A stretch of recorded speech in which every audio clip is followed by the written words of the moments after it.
అందరికీ నమస్కారం. మీ అందరూ ఆరోగ్యంగా ఉన్నారని ఆశిస్తున్నాను. ఈరోజు నేను ఒక ముఖ్యమైన విషయాన్ని చెప్పాలనుకుంటున్నాను. ముఖ్యంగా వెజిటేరియన్స్కి. ముందుగా ఒక విషయం క్లియర్గా చెప్పాలి. వెజిటేరియన్ ఫుడ్ ఆరోగ్యానికి మంచిది కాదు అని నేను చెప్పడం లేదు.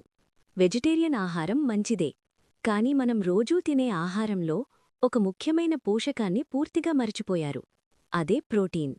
మనలో చాలామంది రోజూ అన్నం, కూరగాయలు మరియు బ్రేక్ఫాస్ట్లో వడ, బోండా, పూరీ లాంటి ఆయిల్ ఫుడ్స్ ఎక్కువగా తింటున్నాం.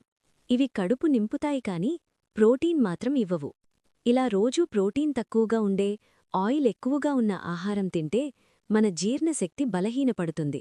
దానివల్ల అలసట, బద్ధకం, శరీర నొప్పులు, ఎనర్జీ లేకపోవటం, తిన్నాక కూడా నిద్రగా ఉండటం ఇవన్నీ వస్తాయి. వీటన్నింటికీ ఒకే ఒక ప్రధాన కారణముంది. మన బ్రేక్ఫాస్ట్, లంచ్, డిన్నర్లో ప్రోటీన్ లేకపోవటం. ప్రోటీన్ మన శరీరానికి చాలా అవసరం. శక్తి కోసం, కండరాల బలానికి, మంచి జీర్ణశక్తికి, యాక్టివ్ బ్రెయిన్ అండ్ బాడీకి. వెజిటేరియన్ అయితే భయపడాల్సిన అవసరం లేదు. చాలా మంచి ప్రోటీనున్న వెజిటేరియన్ ఫుడ్స్ ఉన్నాయి. అవేవి అనే విషయం తరువాతి క్లిప్లో డిస్కస్ చేద్దాం. ఆరోగ్యంగా ఉండండి, బలంగా ఉండండి.